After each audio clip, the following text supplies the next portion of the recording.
It is great to be back at FinCon. Finally, a room where rich is not a bad word. You know, the first time I came here was Schaumburg.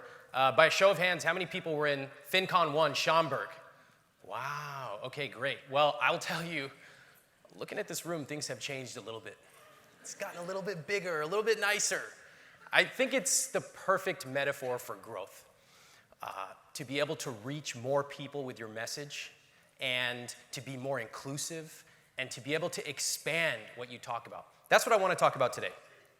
I'm very honored to be able to talk about growth because it's something that's been on my mind and something that I remember struggling with as to how I was going to stand out from everybody else. And not only has FinCon changed, but I've changed as well. When I wrote my first book 10 years ago, my publisher came to me afterwards, and they were like, okay, when's the next book coming? I was like, never, I'm done. I wrote the book, I'm done. And after 6 or 7 years, they finally said, look, the 10-year anniversary is coming up. It's time to update it. And even though I told them I was never going to write it again, I'd been keeping track of changes in the industry, just because there was a little whisper in the back of my head, maybe one day I would fix it, I would update it. And a lot of things changed in 10 years, right? New accounts. I use different credit cards. Maybe you do too. There are new movements like the FIRE movement. There are robo-advisors that didn't exist a decade ago. And my personal life has changed as well. I got married, and we went through a series of very challenging discussions about love and money. And I have to tell you that I was personally frustrated trying to find advice out there as to how to navigate this. There's a lot of advice saying, have the conversation. I'm like, what conversation? What do I say? And then on the financial side, my life had changed as well. I'd grown a business, 40,000 customers, and my calculus of time versus money had really changed from when I started. And I would suspect a lot of people in this room have had similar experiences from when you started. You know, if you start writing a blog about, say, paying off $20,000 of debt, and you accumulate an amazing community along the way, what do you do when you pay off that debt? What happens? How many people have thought about this before? Yeah. So that's where growth comes in. That's where standing out comes in. And I wanted to come here and share a little bit of my journey. And it's funny, the FinCon team, when they invited me to speak, they were a little nervous, asking me, do you want to stay extra and like talk to people and stay for this event? Like as if I was some psycho that was gonna like lash out at them. I was like, guys, I'll stay as long as you want, because I remember what it was like to start out. And I remember having all these voices chirping in my head telling me, you need this type of opt-in on your website. You need to do Instagram or a podcast or paid ads or monetization. Have you guys heard that? Yeah. Like, who do you listen to? And that was very frustrating to me. So I would have given anything to have someone who had been on the journey sit me down and say, you know what? You're on the right track. Just keep it up. Keep doing what you're doing. Show up every day. Or, candidly, if I wasn't doing the right thing, I would have given anything for someone to say, look, let's get real. This isn't working. It's time to pivot. It's time to change. This is what you need to do. I would have given anything. So today, when I'm around, if you see me, please say hello, whether it's at the book signing, whether it's at an event, or just walking in the hall, because I would love to share my journey. I'm going to plan to do that today here on stage, and there is such an amazing community of people who have gone through their own journey as well. When I look back, of all the advice and all the people in my ear, most of the advice didn't make a difference at all. I think that if you're going to succeed, if you're going to stand out and get your message out to the world, you will figure out the right marketing channel. And you will figure out, should you shoot horizontally or vertically? You'll figure it out, okay? That's not the question. The only question that made a difference, and the reason that I Will Teach You to Be Rich grew and got a massive audience is one thing, and that is developing a point of view. A point of view. If I asked you right now, what's your point of view? Would you have an answer? How many people have been asked that question in the last year? There's about 2 hands in this room. Okay, well, I'm asking the question today. What is a point of view? A point of view allows you to stand out. A point of view lets you answer that question crisply. And a point of view finds you the right audience that wants to have that message. I got another question for you. How many people here, how many of you have wanted to write something or record something, but the minute you do, it starts to sound like everybody else? Lots of hands. I remember that feeling. When I started, there were a few personal finance blogs, but over time, there's a lot more, and it's not just personal finance, it's marketing, it's lifestyle. How do you stand out? What I want to do today is I want to actually show you. One of my points of view at I Will Teach You Be Rich is show, don't tell. And so there's no better way to do it than to actually bring somebody up on stage. And I asked the FinCon team, can you find me somebody who doesn't read any personal finance, money stuff? It wasn't that hard for them. They found a person like that. And then I got a little offended. I spoke to this person. I said, wait, so you don't read anything about money? She's like, no. I was like, you never heard of a site called I Will Teach You to Be Rich? You never went to Instagram and followed @Ramit? She's like, no. I was like, all right, this is perfect. So I'd like to invite Amy up on stage. Amy, come on up. Yes, let's give her a round of applause. How you doing? Good. Welcome. Okay, come on over here. So Amy is a volunteer here at FinCon. Amy, where are you visiting from? I am from Winnipeg, Manitoba, Canada. Awesome. Canada. Tell us a little bit about yourself. Stay-at-home mom, and once a year I show up to help Jessica staff this conference. Amazing. Amazing. Okay, what I'm going to do is I'm going to ask you a few questions about money. And feel free to answer honestly. Right? There's no right or wrong answers, but just tell us what comes to mind. That's it. When I say 4%, what's the first thing that comes to mind? Math class in junior high? Perfect. Thank you. Okay, not a trick question, just asking. What do you think, ballpark, is the average annual return of the stock market over, say, the last 50 or 100 years? Do I really have to answer that? Just give us whatever number comes to mind. 4. 4 comes to mind. The number 4 comes to mind. That's actually pretty good. That's actually better than most people. Okay, good. Now, what if I told you that the average return was 7 to 8%? Does that mean anything to you? No. Okay. And, thank you. And do you care? Be honest. No, really. She doesn't care. Correct. That's the correct answer. Okay. I just got a couple more questions. I love this. Have you ever woken up and said, today, I need to run a Monte Carlo simulation? Not once. No, I didn't think so. Not once. All right, you and me both. Okay, let me switch to a couple of different type of questions. When you think about money, your money, what words come to mind for you? Frustration. Debt. Hold it up here. Debt. Frustration. What else? Maybe some anxiety. Anxiety. Thank you for being so honest. You're welcome. I appreciate that. Let's flip that now. If you could wave a magic wand and you could do anything with your money, what would you do? I would pay off all my debt. Great. How would that feel? That would feel wonderful. And then what would you do? Probably just take a nap.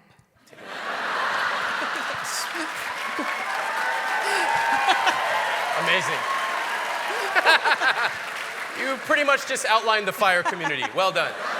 All right. Amy, thank you so much. You're welcome. Amazing. Thank you. Let's give her a round of applause. Wow.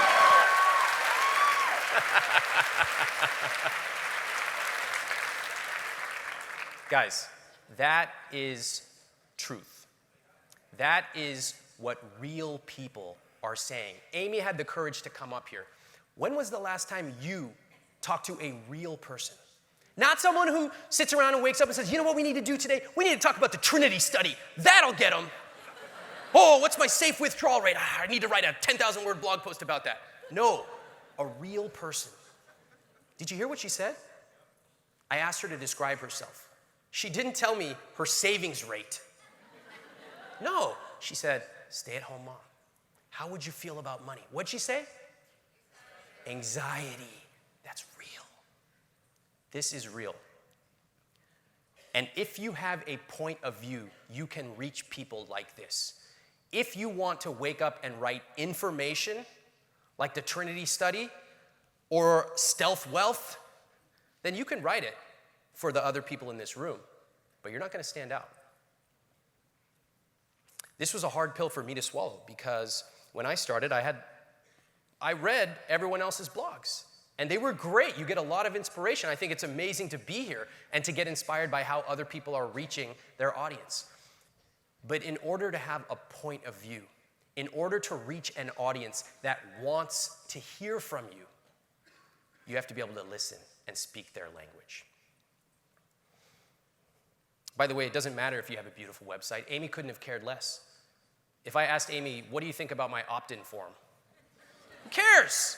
What about my funnel? Who cares? What's a funnel? Paid ads, huh?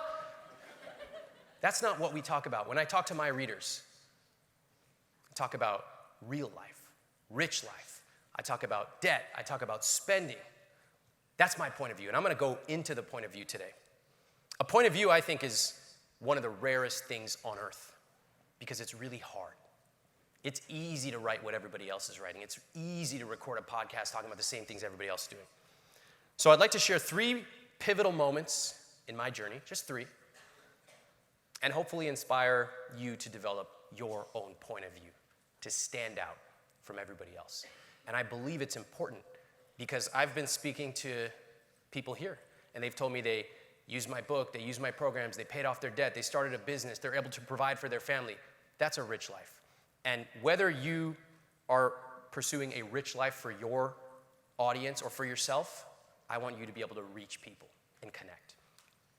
So let's rewind to 2002, 2004. I'd learned about money. I hadn't yet started my blog, but I was reading all these books and articles, and it made me angry. I was reading these articles in magazines, newspapers, and you know what they were telling me? Cut back on lattes. That'll do it. That will do it. Save $3 a day for the next 68,000 years, live in a cave, and maybe you'll have some money to go out to a nice dinner. I'm like, remember that book, The Emperor Has No Clothes? I'm like, am I the only guy who sees that this is bullshit? I got frustrated. And I looked around at my friends, and we didn't want to live life like that. We wanted to go out. I wanted to buy a round of drinks for my friends. I wanted to live a rich life. The message just didn't resonate with me, and everyone was saying the same thing. So I started to develop my point of view. I felt something wasn't right, but I didn't know how to articulate it at the time. Now, 15 years later, I have these like crisp little sound bites, but I didn't have that when I started. So don't feel like you need to have all this crisp stuff.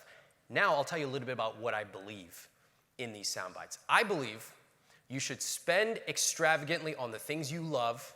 Can anyone help me finish it? As long as you cut costs mercilessly on the things you don't. I believe that.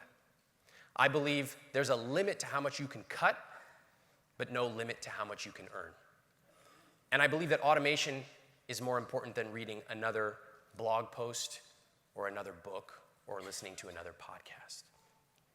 Now I want to show you what a point of view looks like when you really drill into it. Those are nice slogans. Let's see it now. Let me show you. In just a minute, I'm going to ask you to turn to the person next to you. And I'm going to ask you to tell them the answers to this question. And then I'm going to ask you to flip it, and you both do it. Let's keep it tight. Let's keep it moving. We're going to do this for 60 seconds, so just get right into it. Tell the person next to you what you love to spend money on. Not like, love. Tell them why.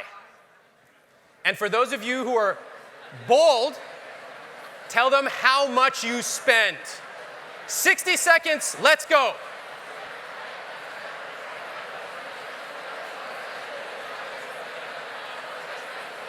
I got a room of 2,000 people going through my Money Dials exercise.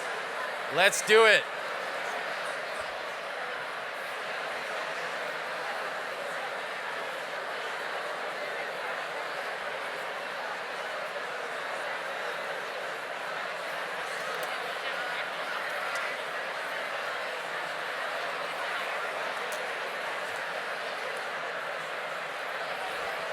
30 seconds.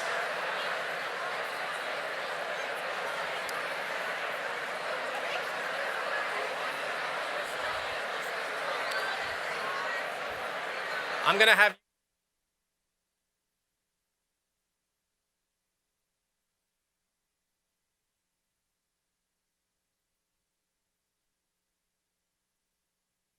Okay, 10 seconds, and then let's bring it back.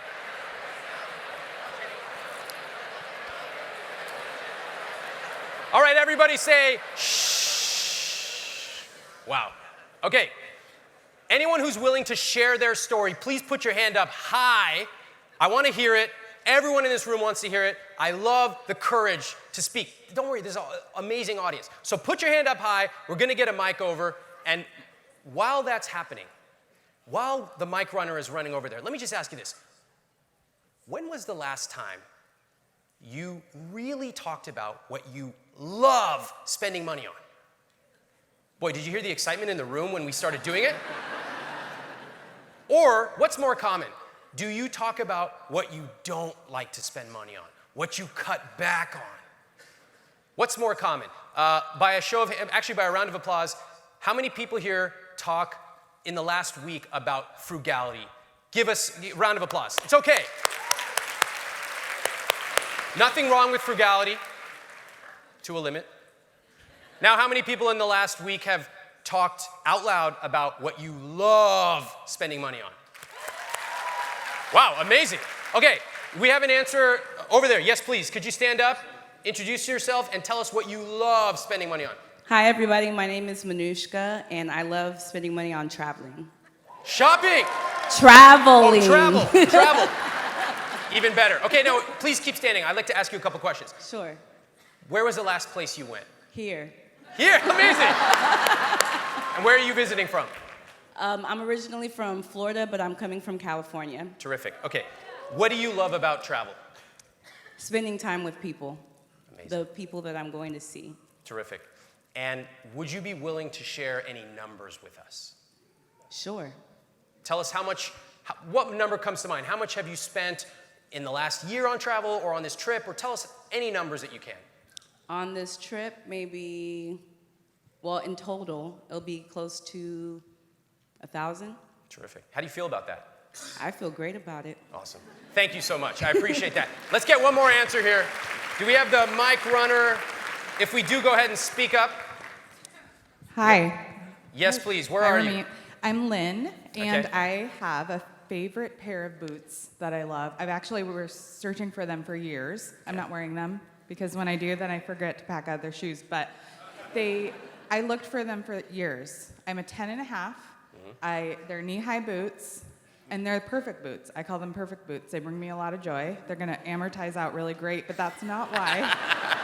I didn't think we'd have the word amortization in this conversation, but I love it. Thank you. How much did they cost? They were $256, which is, for me, more than I might normally spend on shoe wear. It doesn't even matter, though. It's a high-value item. And It doesn't matter, though? No. But wait, if you Ramit. invested that in the S&P for the next 85,000 years, then it'd be worth No. 500. No. And I talk about perfect boots with my clients all the time because we focus on what do you love. Thank you. Yeah. Thank you so much. One in every color. Round of applause, please, for both of them. The words I noticed from both people: perfect, joy, people, price doesn't even matter. Okay? This is, to me, fascinating. I call this a money dial. A money dial, we all have at least one. It's something that we intuitively love to spend money on. And the most common ones are travel, food, like eating out, wellness. Mine is convenience. So I wake up in the morning and like my fridge is perfectly organized. My calendar is just like, it's impeccable. That's my joy. I know it sounds weird. A lot of people don't. They're like, this guy's really weird. I was with him until now, but this guy's out of here. I get it, but it's my thing. So I call it a money dial. Why? Because you can turn that dial way up. So remember that phrase I said, spend extravagantly on the things you love? We're going to find out what that word means right now. In just a second, I'd like you to turn to your partner again.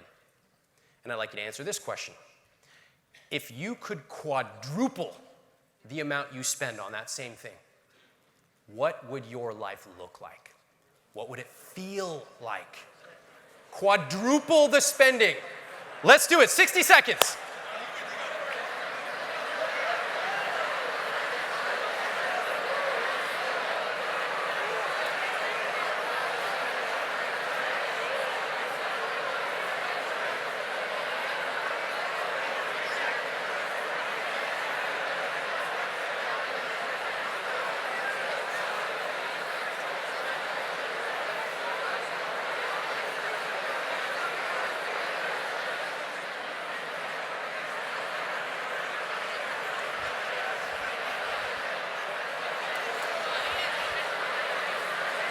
Thirty seconds.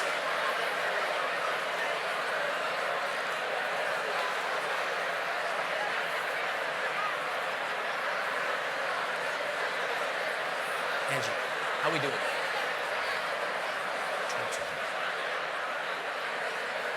10 seconds, please.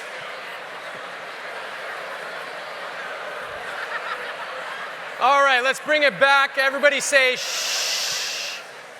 Okay, hands up if you'd like to share. I am so excited to hear some of the answers. Let's get the mic runners out, please. As soon as you've got somebody, go ahead and speak up. This is interesting, isn't it? This is different. Let's do it. We've got one over here. Yes, please. Oh man, I'm having a hard time breathing thinking about it. Hello, my name is Berna, and the thing that brings me joy is, I'm not sure if y'all know what's going on down the street. There's a little restaurant called Buca di Beppo. Pasta brings me so much joy. Whew. I'm gonna go here after so I can stop hyperventilating. How that makes me feel to quadruple the amount of pasta around me. There's a room in Buca di Beppo called the Pope Room, where it's a circular table with the head of the Pope in the middle. So I need you to envision me on top of the table in the Pope Room, just swimming in pasta. Round of applause, please. Amazing. Thank you. Let's get one more. The best thing about hearing these is you never know what people are going to talk about. I mean, I didn't know there was a table with the Pope on it. I had no idea. Now I know. Thank you. Let's get one more here. Go ahead and shout it out if you've got the mic. I do. Yes, I do. please stand up if you don't mind. Here I am. Okay, great. No, this way. Thank you. Thank you. Okay, what's your name? Oddity. Nice to meet you. So I actually had a really hard time answering this question because I do not love to spend money on anything. I love to make money. How many people here agree and feel the same way? It's okay. Okay. It's cool. the truth. Go ahead. But because you forced us to answer it, I said my dogs. I am incredibly embarrassed to admit that I spent $10,000 on my dogs last year. I swear. Why are you embarrassed? Because if I told my normal Indian parents that, they would have a heart attack. Look, if I told my normal Indian parents how much I spent on this sweater, they would they would have a heart attack. I'll never tell them. Okay, I get it. So then $10,000, and what do you feel when I don't have a dog, and we didn't grow up with dogs, so I don't know what you spent $10,000 on, but what did you get, and how did it feel? No, they're like hands down the best thing that ever happened to me above my husband. Don't tell him that. Check! Good job, good job. You got that in. That's very good. Make sure we get that on camera. Okay. But what did you get for them? I'm curious. Say that again? What did you spend $10,000 on? The damn dog walker. And dog vacay. Dog training and a dog walker. Like dog hotel. Dog hotel. I want everyone to notice what's happening here. She just covered her face. Why'd you do that? Because what? Because I live in San Francisco and dog hotels cost $100 a night. Are you embarrassed? Well, I think mortified would be a better word. Okay, thank you very much. Round of applause, please.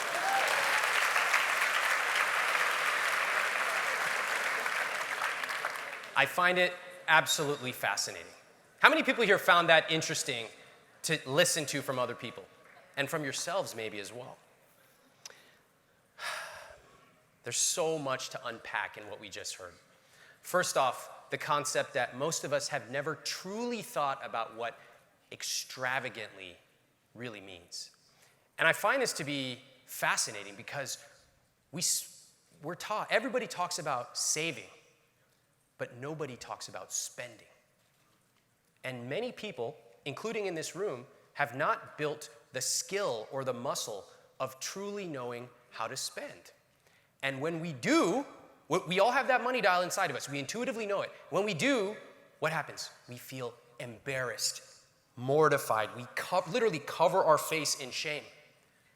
I don't feel any shame about spending extravagantly on the things that I do. And I spend a lot of money on those things I love. I also cut costs on things I don't care about at all. I also think it's fascinating how linearly we think. I remember I was in Pasadena giving a talk, and there was a young woman, very similar to Berna over here, who her answer for what she loves spending on was shopping. She's like, I love online shopping, and the whole crowd was just loving it.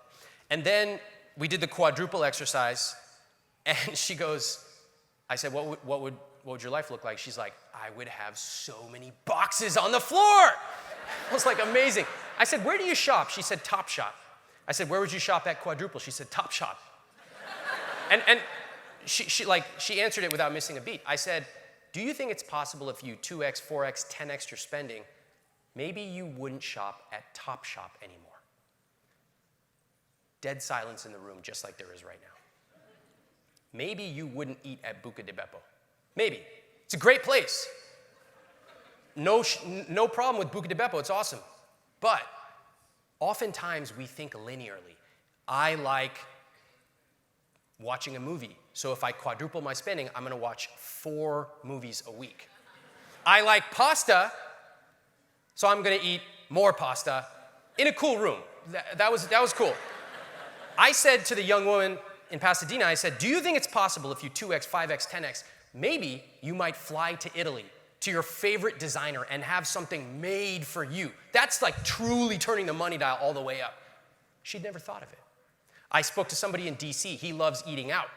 I said, what would you do quadruple? He said, I'd eat out 4 times a week. I said, no. Where would you go? Who would you take? And it was like it unlocked in his mind. He said, I have a list of every Michelin-starred restaurant in DC. And you know what he said then? I said, who would you take with you? His eyes, face lit up. He said, I'd take my family. I said, why? Why? You know what he said? Because my parents could never afford to eat at those kind of places. That's a rich life.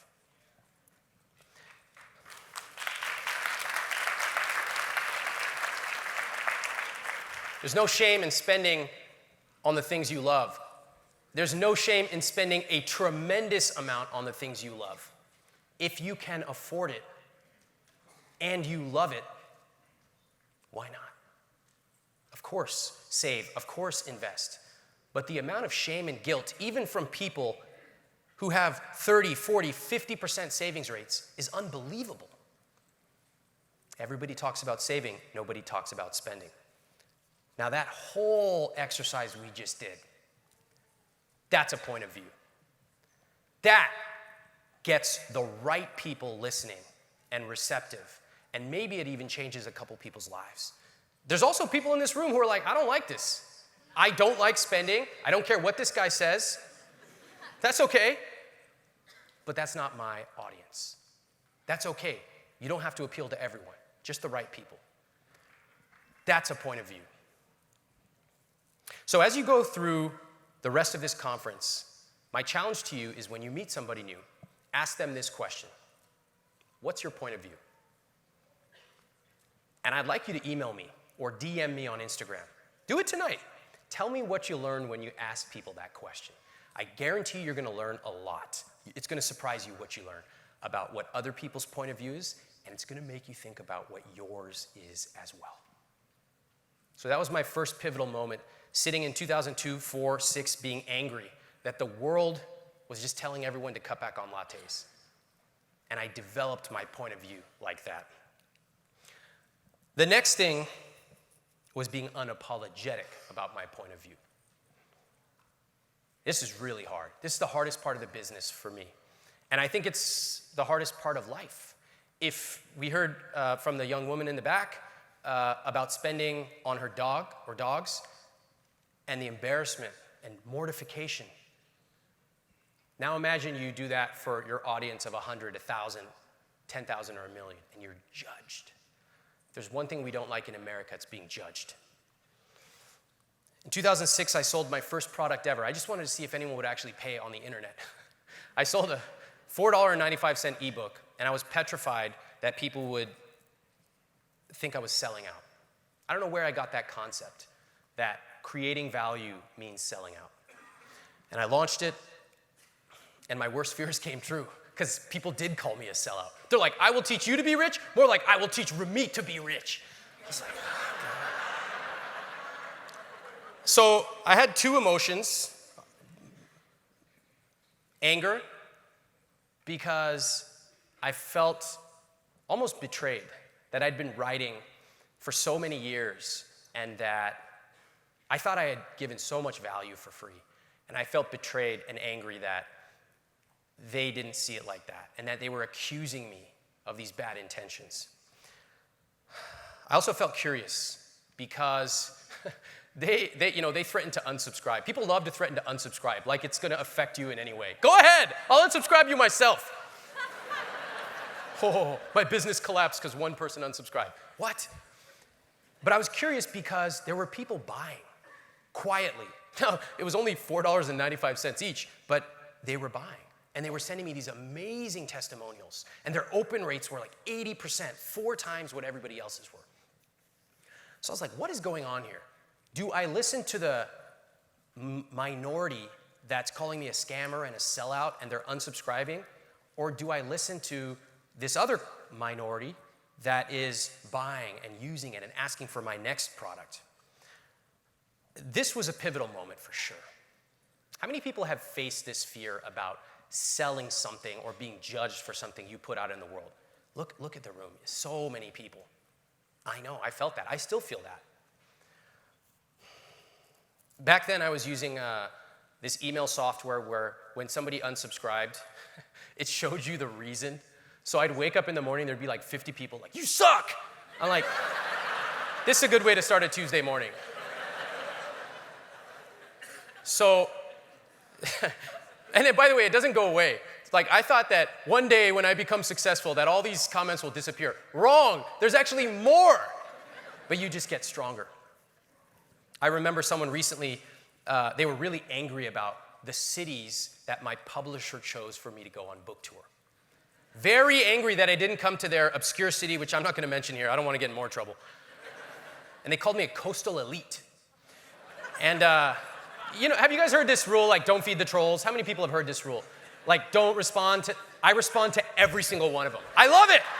I'm like, you're gonna try to go against me? I do this for a living. So this guy calls me a coastal elite. I'm like getting ready to write this email. And then I step back, I said, wait a second. I live in Manhattan. I love tuna tartare. Maybe I am a coastal elite. Oh my God, this guy's right. So the comments keep coming, right, over and over. I thought I would read you a couple of these comments because these are recent ones. Remember, my book's on the New York Times bestselling list right now. Here are the comments. Adrian M. I'm wondering why someone who thinks teaching people to be rich is an effective way to live a life. Such blatant con artistry must be horribly damaging to your mental health, knowing you are purposely leading the uninformed down a hopeless alley. Wow. Certainly very theatrical. Allow me to translate. Adrian, I've been unsuccessful at most things I've tried. I don't believe that anyone can help me. Therefore, anyone who's trying to help other people must be scamming. That's Adrian. The next comment came from Orgasmo. Now, I want to just tell you something about usernames. So I've read millions of emails. How many people here have written me and actually gotten a response from me? Awesome. Lots of people, right? I read every email. I try to respond as much as I can. One thing I've learned is that people's usernames are extremely descriptive. I have a person who's been reading my site for 8 years. They have the word stuck in their username, okay? They have been asking the same questions for 8 years. They've created an identity around being stuck. This will come in helpful in just a second. Orgasmo writes, another scam that doesn't work. Go steal someone else's money. Allow me to translate. I think that you've created some kind of trick to get people to come to your site through SEO and all these weird black hat things, and then they trip, fall, and swipe their credit card for $2,000 for one of your programs. Also, I don't have any orgasms.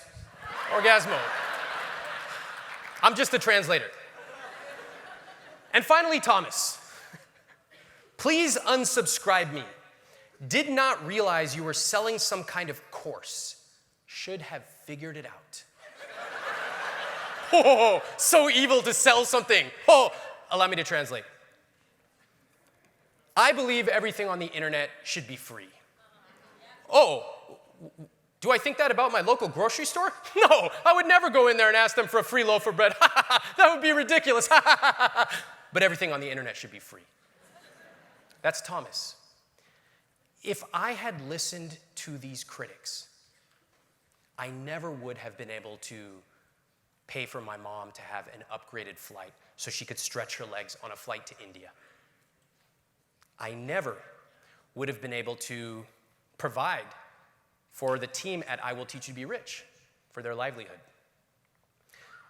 I never would have been able to travel or eat out at restaurants where I don't order based on price, but I order based on what I want and what the table wants.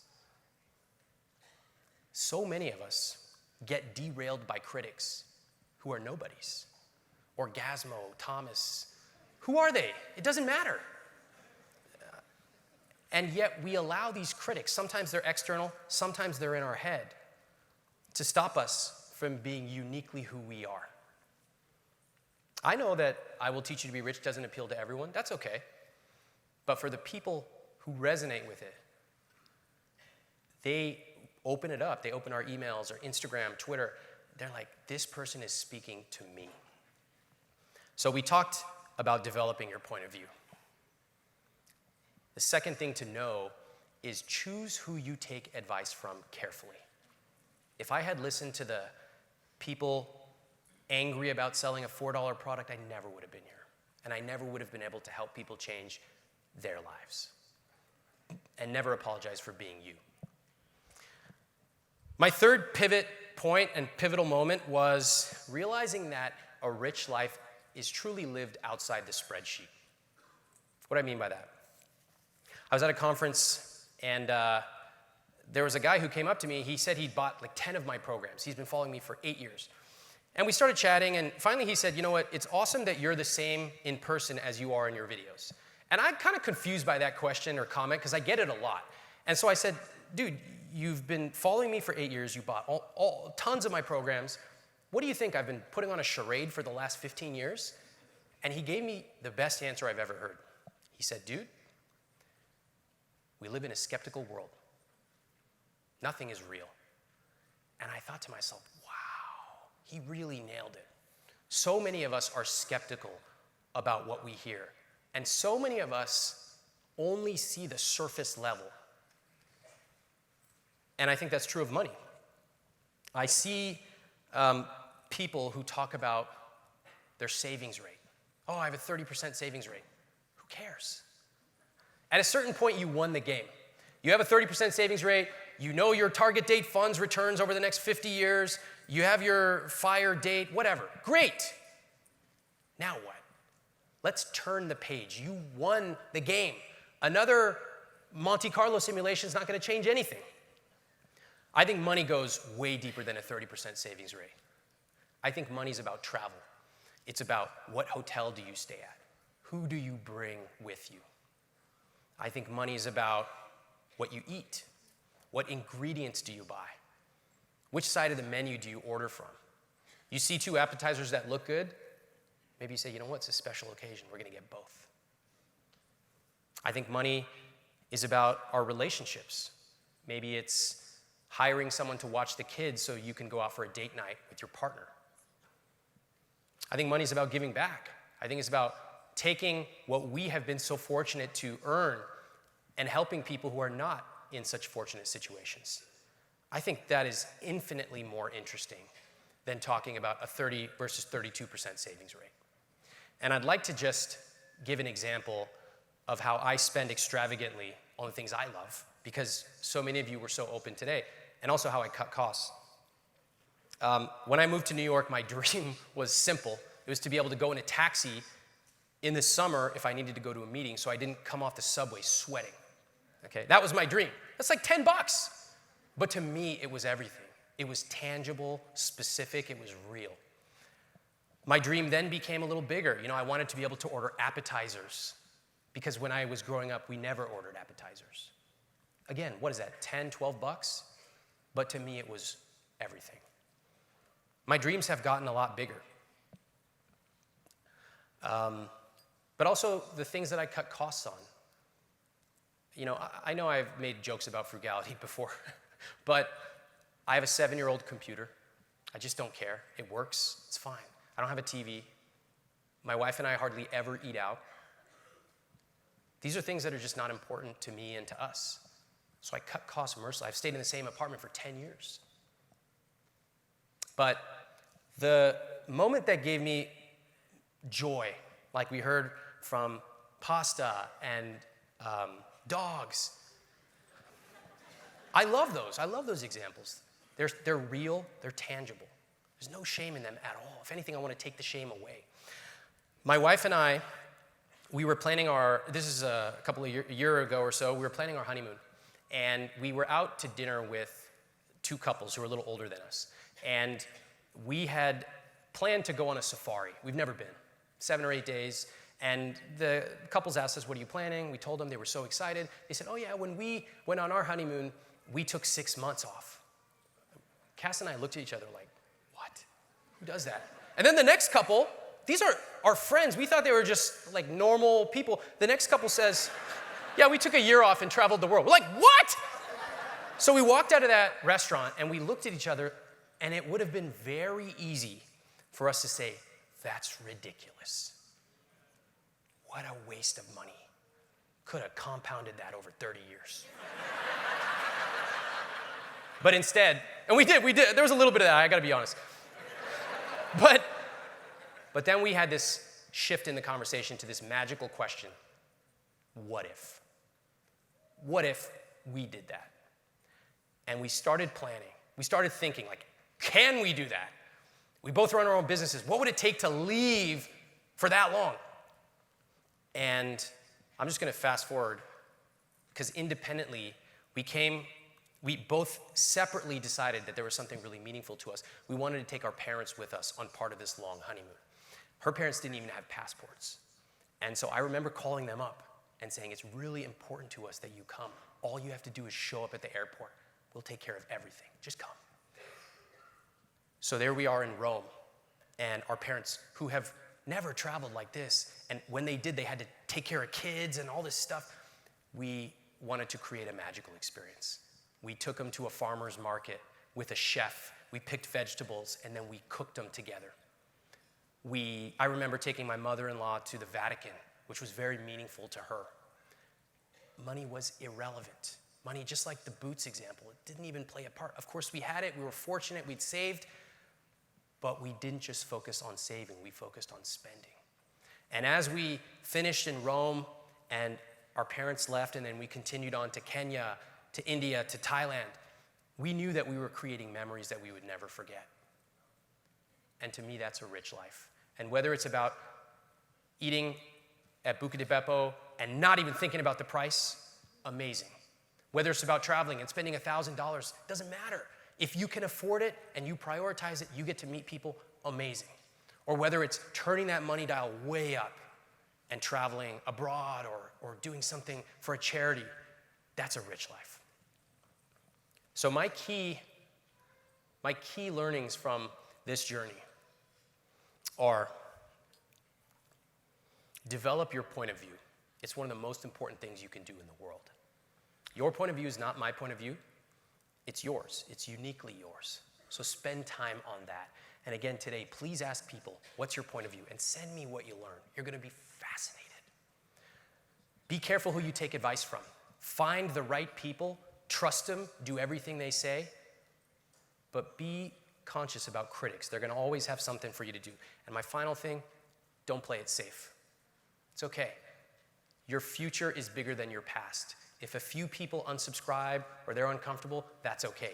You have an ocean of people who want to hear you. Don't play it safe. Thank you very much.